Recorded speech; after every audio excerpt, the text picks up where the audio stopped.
Welcome to RPL Talk. Hari ini kita melakukan podcast lagi ya. Nah, sekarang narasumbernya ada Bapak Wildan, salah satu guru di jurusan RPL. Halo Bapak. Halo, Ya, Bapak bagaimana kabar hari ini? kabar saya alhamdulillah baik ya.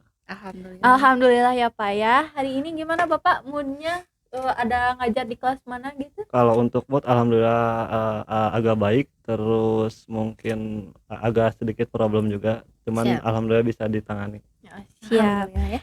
Boleh Pak, kita langsung ke pertanyaan intinya aja gimana? Ya silakan aja, mangga. Siap. Nah, sebagai guru di sini nih Pak, motivasi Bapak itu gimana nih? Kalau untuk motivasi dulu pas sebelum saya sebetulnya lebih ke cita-cita, jadi saya dulu pas semenjak SMP bercita-cita pengen menjadi guru, alhamdulillah sampai sekarang bisa tersampaikan dan bisa tersalurkan gitu. Alhamdulillah ya Pak. Ternyata memang dari dulu tuh udah ada diniatkan gitu ya Pak. Ya dari dulu memang ada niat, meskipun banyak rintangan dan cobaan juga. Iya, siap. Bapak ceritain dong gimana karir Bapak selama hidup Bapak. Untuk karir saya alumni di SMK Angkasa 1 Marga ini tahun 2013. Setelah lulus dari sini saya melanjutkan kuliah di Cimik Madira pada tahun 2014 sampai 2017. Setelah lulus saya bekerja juga, bekerja sebagai pekerja yang kasar, terus pekerja yang lembut, terus banyak pekerjaan-pekerjaan yang saya geluti di bidang, sampai suatu ketika saya dapat tawaran dari Pak Andri ya, mungkin tahu Pak Andri Ya. ya. Ayah. Ya bisa disebut ayah ya. Jadi beliau menawarkan saya mau jadi guru RPL ya. Sebetulnya waktu pas pertama itu agak ragu gitu, ragunya kenapa, mungkin saya belum ada pengalaman mengajar, tapi kata Pak Andri coba aja dulu. Terus pas gitu setelah saya coba alhamdulillah saya tertarik dan juga bisa gitu untuk belajar ya, gitu. Gitu ya Pak. Ya.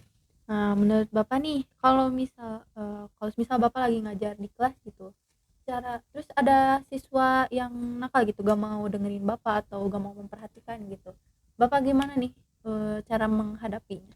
Kalau untuk menangani siswa yang nakal simpel sebetulnya, mungkin kelas 11 juga pada tahu. Pernah nggak saya lihat ketika ngajar itu marah, pernah?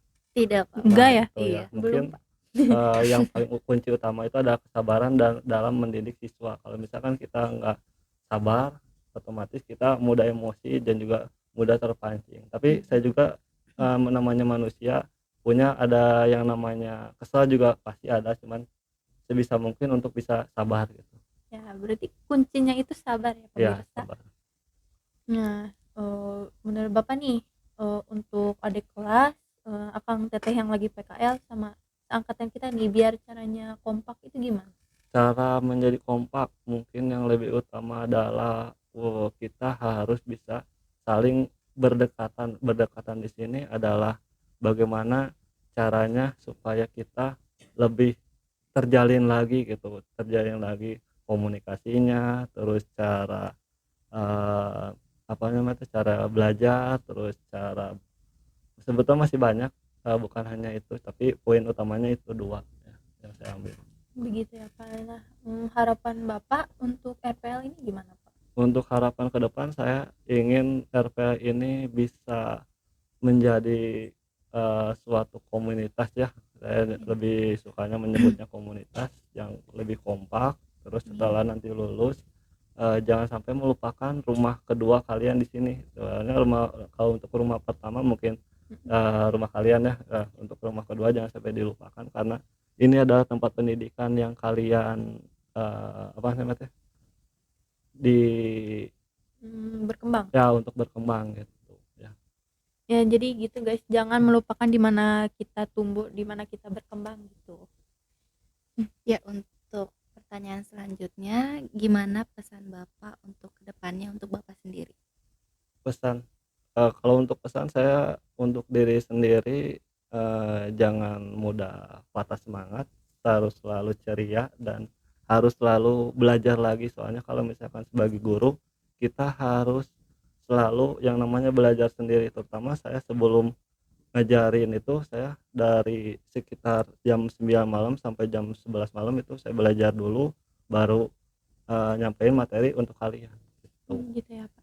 Jadi sebelum mengajar itu kita sendiri juga harus belajar ya Pak, Iya, biar tidak salah menyampaikan ilmu. iya.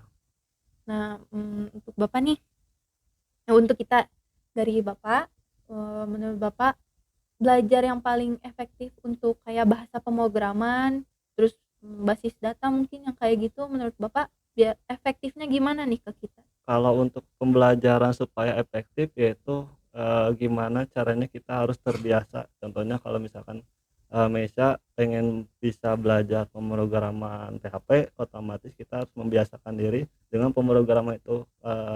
Saya pernah bilang ke kelas 10 kata-kata seperti ini, I love you RPL. Jadi Iya. kita harus cinta dulu terhadap RPL. Kalau misalkan kita nggak cinta, otomatis kita nggak akan suka gitu. Ibaratnya RPL itu sebagai ayang gitu. Saya Iya. pernah nyampein ke kelas 10 juga, mungkin Rafael tahu ya. Pernah El?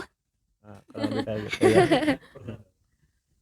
Ya gitu. Jadi kalau kita mau belajar dan mau memahami sesuatu ya Pak, jadi kita tuh harus suka dulu Ya gitu. harus suka dulu. Jadi harus menjadi RPL itu sebagai pacar kalian gitu. Mm-mm. Ya. Pacar guys. Cinta RPL. RPL di dadaku. Nah, Pak, makasih ya untuk meluangkan waktunya hari ini. Iya, Makasih banget, Pak. ya sama-sama. Maaf ya, Pak, mengganggu Ya waktunya. nggak apa-apa. Ya, sekian podcast kita hari ini. Terima kasih Akang Teteh sudah menonton. Wassalamualaikum warahmatullahi wabarakatuh.